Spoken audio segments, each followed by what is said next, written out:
ازل کا ایشو یا ماڈرن لینگویج میں کنڈوم کا استعمال. ازل عربی میں کہتے ہیں الگ ہو جانے کو, یعنی جب میاں بیوی ازدواجی تعلق قائم کریں, ڈسچارج کے وقت وہ الگ ہو جائیں, اس کو کہتے ہیں ازل. اور اسی کی ماڈرن فارم جو ہے وہ کنڈوم ہے, فیملی پلاننگ کے پوائنٹ آف ویو سے بھی استعمال کرتے ہیں. اس میں کوئی شک نہیں ہے کہ مفلسی کے ڈر سے فیملی پلاننگ کرنا اسلام میں قرآن حکیم کی آیات کی روشنی میں اس کی کوئی گنجائش موجود نہیں ہے, قطعاً حرام ہے. لیکن اگر عورت کی صحت کا ایشو ہو یا اولاد کی تربیت کے پوائنٹ آف ویو سے کسی کے لیے کوئی ریسٹرکشن ہو, وہ معاملہ الگ ہے, اس کے اوپر وہ والا فتویٰ نہیں لگے گا.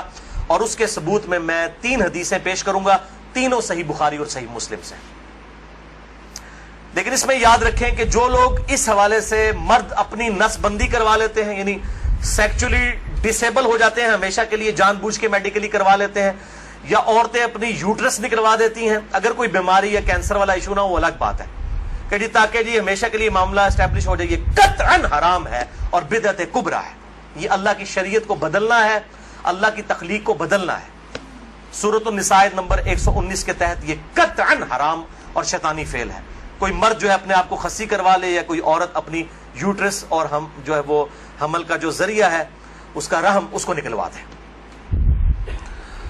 البتہ ازل جو ہے اس کی اجازت ہے. اس کانٹیکسٹ میں 3 حدیثیں ہیں, تینوں بخاری اور مسلم سے. پہلی حدیث صحیح بخاری میں 5208, مسلم میں 3561 اور مشکات میں 3184 ہے کہ جابر بن عبداللہ کہتے ہیں رضی اللہ تعالیٰ عنہ کہ قرآن حکیم نازل ہو رہا تھا اور ہم اپنی بیویوں کے ساتھ ازل کیا کرتے تھے.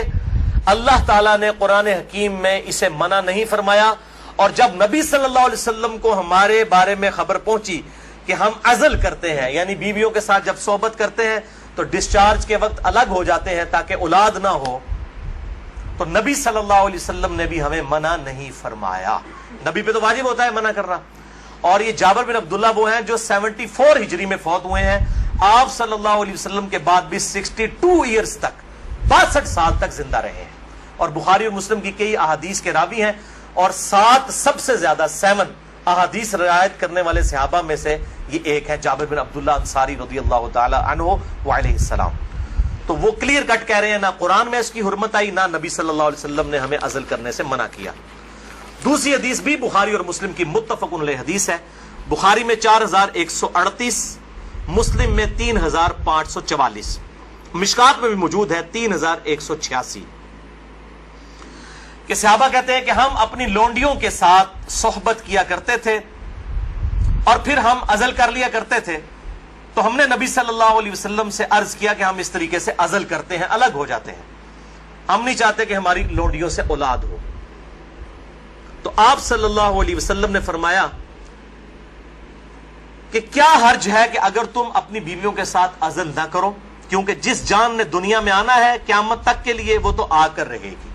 لیکن آپ نے منع نہیں فرمایا, آپ نے فرمایا جتنے مرضی ہیلے بازی کر لو, جتنے معاملات مرضی کر لو, جس جان نے دنیا میں آنا ہے اس نے آنا ہے. اور وہی اگلی حدیث ہے تیسری صحیح مسلم میں 3556, مشکات میں 3885. ایک صحابی نے عرض کیا کہ ہمیں یہ چیز ناپسند ہے کہ ہماری لونڈیوں سے اولاد ہو. تو آپ صلی اللہ علیہ وسلم نے فرمایا کہ پھر تم اپنی لونڈیوں کے ساتھ ازل کر لیا کرو. اس حدیث میں ہے کہ آپ نے خود کہہ دیا کہ کر لیا کرو اگر تم چاہو. پھر آپ نے ساتھ ہی فرمایا لیکن جو جان مقدر ہے دنیا میں آنا وہ آ کر رہے گی. یہی ہوتا ہے, وہ جناب وقفے کرتے رہتے ہیں, اکٹھے ہی 3 بچے ہو جاتے ہیں, پھر سارے کے ساتھ وہ کہتے ہیں پتہ ہی نہیں چلا. پتہ تو نہیں چلے گا, ظاہر ہے یہ معاملات تو اللہ کے ہیں.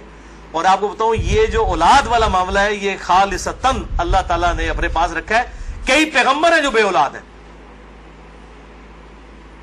اور سورہ شورا کے آخری رکوع میں آیا اللہ تعالیٰ جسے چاہتا ہے بیٹے دیتا ہے, جسے چاہتا ہے بیٹیاں دیتا ہے, جسے چاہتا ہے دونوں دیتا ہے, جسے چاہتا ہے بے اولاد رکھتا ہے.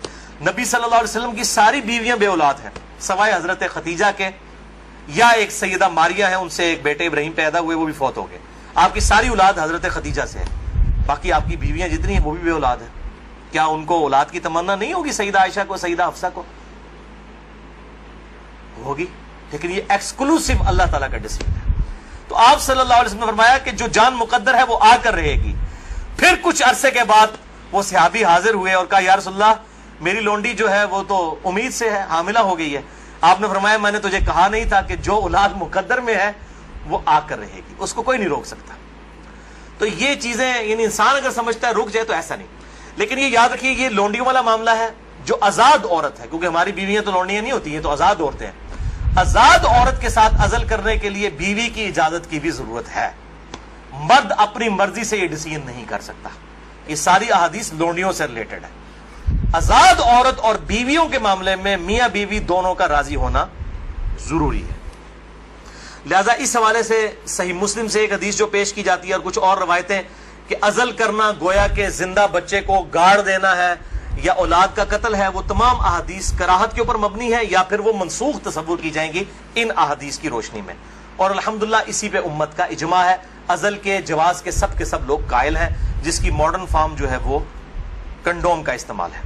لیکن اگر ایک دفعہ پریگنینسی آئیڈینٹیفائی ہو جائے، خواہ ایک دن کی ہو، لوگ پوچھ رہے ہوتے ہیں جی علیحدہ 40 دن ہی گزرے نا جی، 40 دن کے اندر ایک دن کی بھی پریگنینسی ہو، اس کو ضائع کروانا قطعاً حرام گناہ کبیرہ ہے، اولاد کا قتل ہے، خواہ ایک دن کی ہو. کوئی اس میں نہیں ہے جی چوتھے مہینے روح ڈالی جاتی ہے.